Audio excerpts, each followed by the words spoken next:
प्रतिमा इंगोलेंची ही कविता आहे पुन्हा एकदा, है ना, वन्स अगेन, है ना, पुन्हा एकदा. प्रतिमा इंगोले हे ग्रामीण कथाकार कवयित्री आहेत. हजारी बेलपान, अक्सिदींची दाणे, सुगरणचा खोपा, जावयाचं पोर इत्यादी कथासंग्रह त्यांनी लिहिले. भुलाई हा कविता संग्रह आहे. बुडा ही कादंबरी आहे आणि अस्सल वैदर्भीय बोलीचा प्रभावी वापर त्यांच्या साहित्यातनं आपल्याला जाणवतो वाचताना. वैशिष्ट्य त्यांचं लेखनाचं वैशिष्ट्य आहे. आता नवनिर्माणाचं ध्यास घेतलेल्या मनाच्या भावस्थितीचं वर्णन ज्या कवितेमध्ये कवयित्रीने केलेलं आहे. पुन्हा एकदा कवित्रीमध्ये पुन्हा एकदा चमकावी वीज, उतरावी खाली, भिनावी रक्तात, पेटावी स्नायू, करीत पुकार पुन्हा एकदा. पुन्हा एकदा घालीत पिंगा, पावसाच्या सरी व्हाव्यात बेभान, कोसळव्या खाली, मातीत माती व्हावी एक, पुसून टाकीत भेदाभेद पुन्हा एक वेळ. पुन्हा एकदा घुमावा वारा, युवक इथला भारला जावा, भुलावी तहान, भुलावी विसरावी भूक, नवनिर्माणाची लागावी चाहूल, उजळावी भूमी दिगंतात पुन्हा एकदा, पुन्हा एकदा, है ना. तर कवयित्री पुन्हा एकदाचा पुकार करते या याच्यात की वीज, त्यामध्ये वीज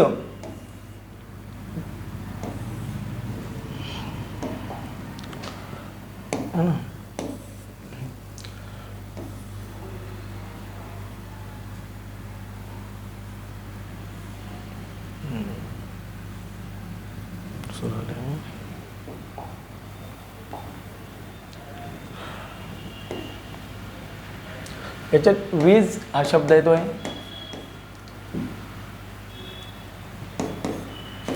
दुसरा आहे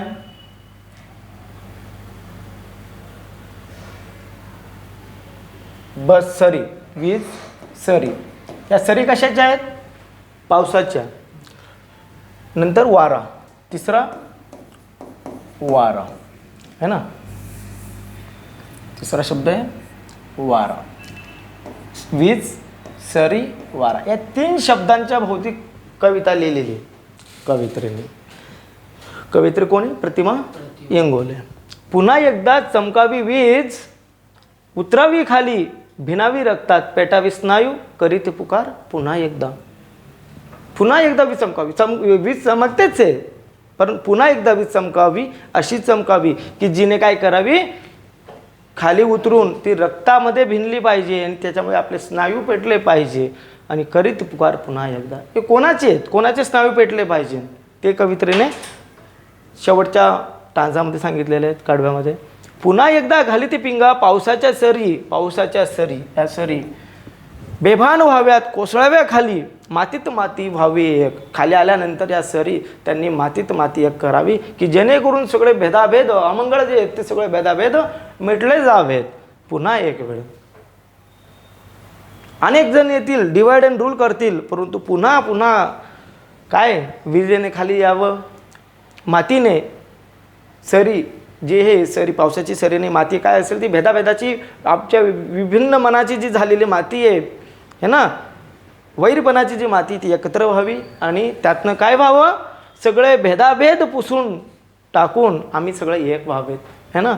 त्याच्यानंतर पुन्हा एकदा घुमावा वारा, युवक इथला भारला जावा. इथल्या युवकांसाठीची हाक आहे कवयित्रीने, इथल्या युवकांसाठीची हाक दिलेली आहे. आपल्याला इथं समजतं की पुन्हा एकदा घुमावा वारा, युवक इथला भारला जावा, भुलावी तहान, विसरावी भूक, नवनिर्माणाची लागावी चाहूल, उजळावी भूमी दिगंतात पुन्हा एकदा, पुन्हा एकदा.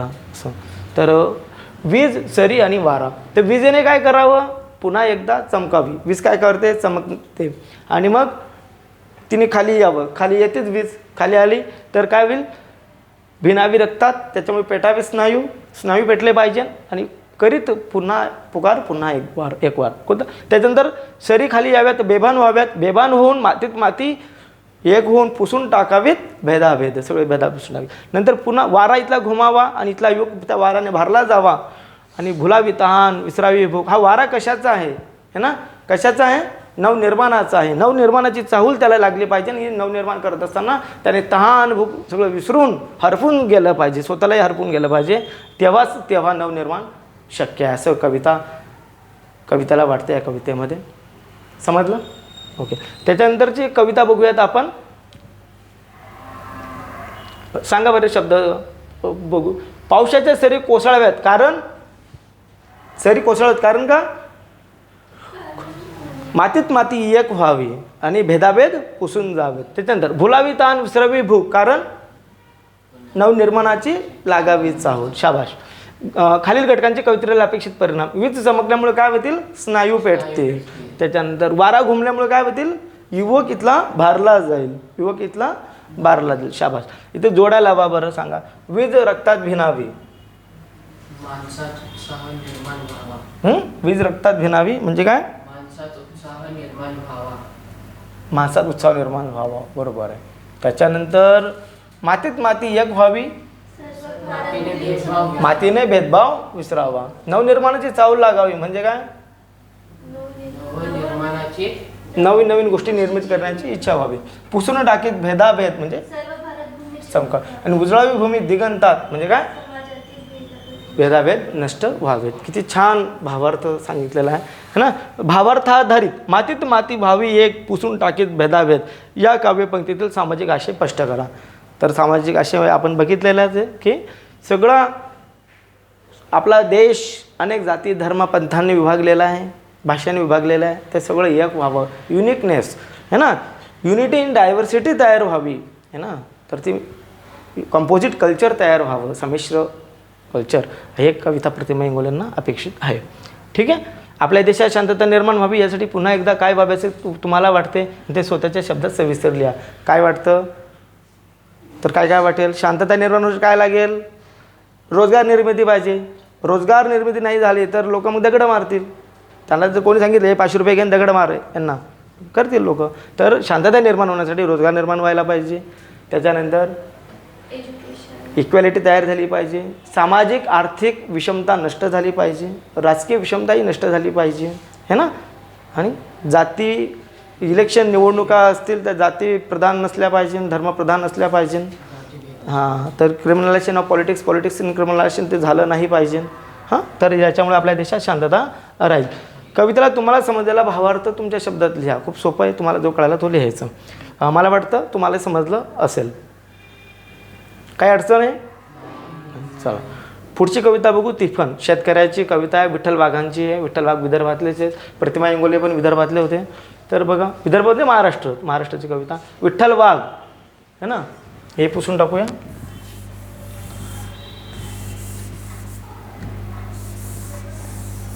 विठ्ठल वाघांचं सुप्रसिद्ध कवी लेखक आहेत. काळ्या मातीत मातीत, पंढरीच्या वाट्यावर, कपाशीची चंद्रफुले, पाऊस पाणी हे कविता संग्रह, अंधार यात्रा हे नाटक, डेबू ही कादंबरी, डेबू हां गाडगे महाराजांची. त्याच्यानंतर आहे वऱ्हाडी बोली आणि इतिहास, वऱ्हाडी म्हणी इत्यादी प्रसिद्ध पुस्तक आहेत त्यांची.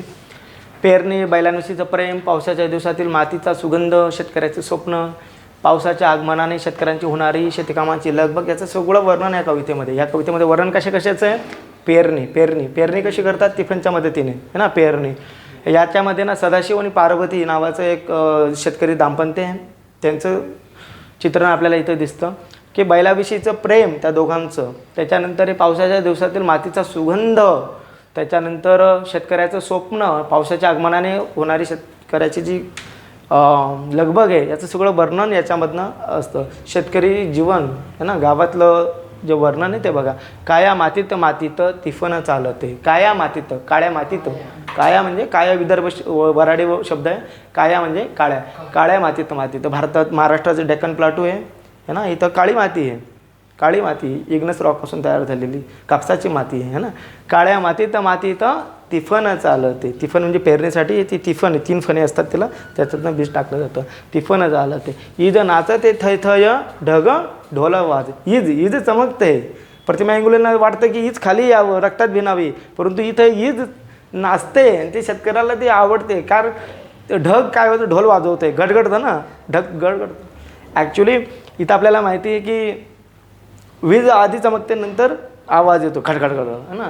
तर काय बेटा 2 मिनिट फोन चालू आहे. नंदी बैलाच्या जोडीले सदाशिव हाकलते. नंदी बैलाच्या जोडीला सदाशिव जो आहे तो काय करतोय? शेतकरी आहे तो तिफन हाकलतोय.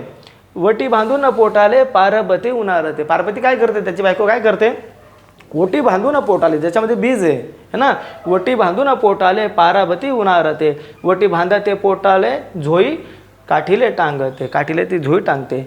झोई काठीले टांगते, त्यात तांदूळ लढते. त्याचं तान्ह बाळ शेतकऱ्याचं, ते तांदूळ बाळ त्याच्यामध्ये झोपवलेले आहे. त्यात तांदूळ लढते आणि ढग बरसते. ढग बरसते आणि त्याच्यामुळे तो इरडतो. ढगाचा आवाज त्याचा आवाज एक होतो. या ठिकाणी त्याची लगबग बघा. त्याच्यानंतर काकरात बिजवाई जसं हासर चांदणं है ना, काकरात बिजवाई जसं हासर चांदणं. चांदणं जे बिजवाईचं वर्णन केलं आहे, हासर चांदणं आहे जसं. त्याच्यानंतर धरतीच्या अंगोपांगी लाळा नवसाचं गोंधन. धरतीच्या अंगोपांगी, धरतीमध्ये ते लावले जाते ते अंगोपांगी, जसं गोंधनच आहे. एखाद्या स्त्रीच्या याच्यावर गोंधन करतो ना, गोंधलं जातं शरीरावर, त्या पद्धतीनं धरतीच्या अंगोपांगी लाळा नवसाचं गोंधन आहे की नाही. सरीवर सरी येती माती न्हाणी धुती होती. अख्खी माती न्हाणी धुती ती, जसं एक व्हावं असं वाटतं ना, त्या पद्धतीने न्हाणी धुती होती म्हणजे आंघोळ करते. त्याला पर्सोनिफिकेशनचं अलंकार इथं हा ना, व्यतिरेक आनंद हे जो आहे म्हणजे पर्सोनिफिकेशनचं.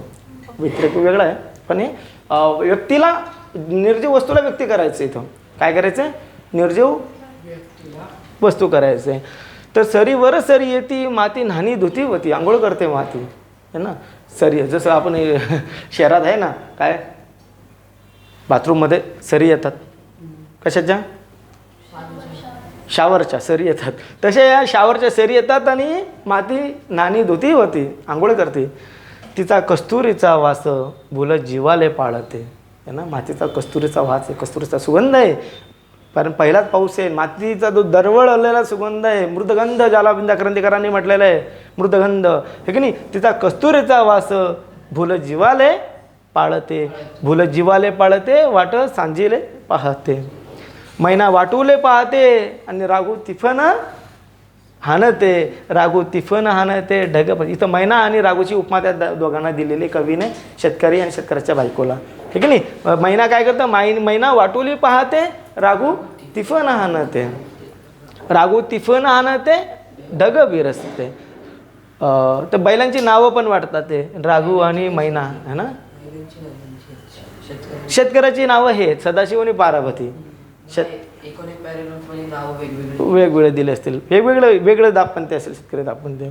तर मैना वाटोली पाहते, रागू तिफन हाणते. रागू तिफन हाणते, ढग बरसते. वला टाकती तिफन शितू वखर पाहते. इथं परत आहे वला. इथं अनेक दापणत्यांची नाव आहे, शेतकरी दापणत्यांची नाव आहेत. वला टाकती तिफन शितू वखर पाहते. पाणी भिजलं ढेकुलं लोणी पायाले वाटते. लोणी जसं पायाला लागतं त्या पद्धतीने भिजलेलं मातीचं ढेकूळ आहे, पायाला लागलं थंडगार लागतं आहे की नाही. कारण पाणी भिजलं ढेकुलं लोणी पायाले वाटते. काया ढेकला तर डोया हिरवं सपन पाहते. हिरवं सपन म्हणजे इथं एक नंतर हिरवं पीक येणार आहे, ते हिरवं सपन पाहते. डोया सपन पाहते आणि काटा पायात रुतते. ज्यावेळेला डोया आहे ना, त्यात डोळ्यातून अश्रू येणार परत, तरी ते हिरवं सपन पाहण्याचं सोडत नाही आहे. काया ढेकाळत डोया हिरवं सपन पाहते. ढेकूळ तरी काळं असेल परंतु त्यात हिरवं सपन शेतकऱ्याची दृष्टी पाहते है. डोया सपन पाहते आणि काटा पायात रुतते. काटा पायात रुतते आणि लाल रंग तर थांब. इथं रंगांची काही किमया कवीने दाखवलेली आहे, बघितली तर इथं काया हिरवं है ना, त्याच्यानंतर लाल रक्त आणि हिरवं सपन फुलते. काटा पायात रुतते, लाल रगत सांडते आणि हिरवं सपन फुलते. ते जे हिरवं सपन आहे ते खरंच फुलतं, येणारच आहे. म्हणजे संकटात सुद्धा आशावादी, म्हणजे आशावादी कविता आहे ना. तर हिरवं सपन फुलते, हिरवं सपन फुलते आणि ढग बरसते. अजून ढग बरसतात, ढग बरसतच राहावे. विजा चमकतच राहावी आणि विजा थैथै नाचतच राहावी आणि ढगाने ढोल वाजवतच राहावा. कारण पाऊस आला तरच शेतकरी जगणार आहे नाही है ना. तर शेतकरी पूर्ण त्याचं जीवन हे पावसावर, पर्जन्यावर अवलंबून असतं. म्हणून इथं शेतकऱ्याची होणारी लगबग कोण दापणते. इथं सदाशिव पार्वती असेल, त्याच्यानंतर मैना रागू असतील किंवा शितू आणि वला असेल, हे सगळ्यांची काय लगबग झालेली आहे शेतीमध्ये. त्यातल्या त्यात पार्वतीचं तानुलं असेल है ना, या सगळ्यांचं उपमा अलंकारांनी वगैरे कसं कवीने ही कविता सजवलेली आहे. कळाली का? चालेल. तर याच्या कवितेमध्ये मातीचा सुगंध असेल, शेतकऱ्याचं स्वप्न असेल, पावसाच्या आगमनाने होणारी शेतकऱ्यांची लगबग असेल, असं पुस्तृत वर्णन, सुंदर वर्णन कवितेत आहे.